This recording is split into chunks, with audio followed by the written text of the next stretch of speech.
If you're new to fasting, or maybe you've tried it before but you're struggling to see results, honestly, I'm not surprised. There is so much mixed information trying to sell you something. Fasting Tube is independent and focusing on real information.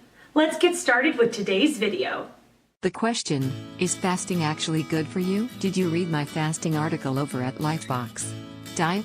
Sounds similar. We have the 3-day consecutive rule. Anyways, the answer from Julia Brown is mostly correct and the answer you got from user is flat out wrong.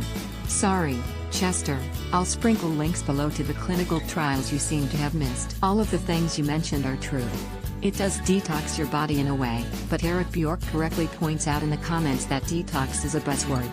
In reality, fasting does not detox you in the way the mainstream health industry would have you think. Here is how you really detox when fasting. Many of the foods we take in on a regular basis have unnatural chemicals, toxins, etc. Call them whatever you want, that get stored in adipose tissue. They get stored as fat, particularly in the liver and around the abdomen. When you fast, you dip into this store of fat.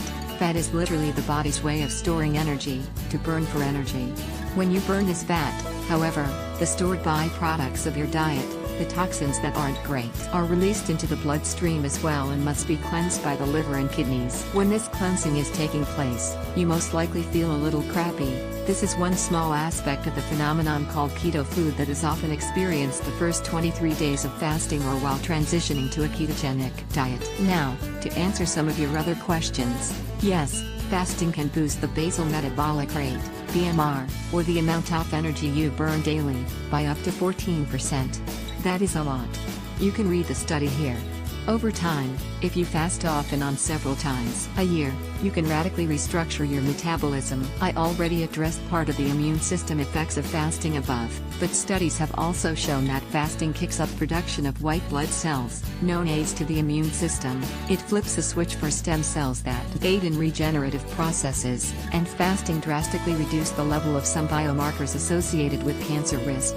Read more about that here. And lastly, to quote from your question, your body creates new cells whilst destroying old ones, and a whole lot more. Yes. This is called autophagy. Think of autophagy as your body's recycling program. It gets rid of old, worn out, malfunctioning parts, cells.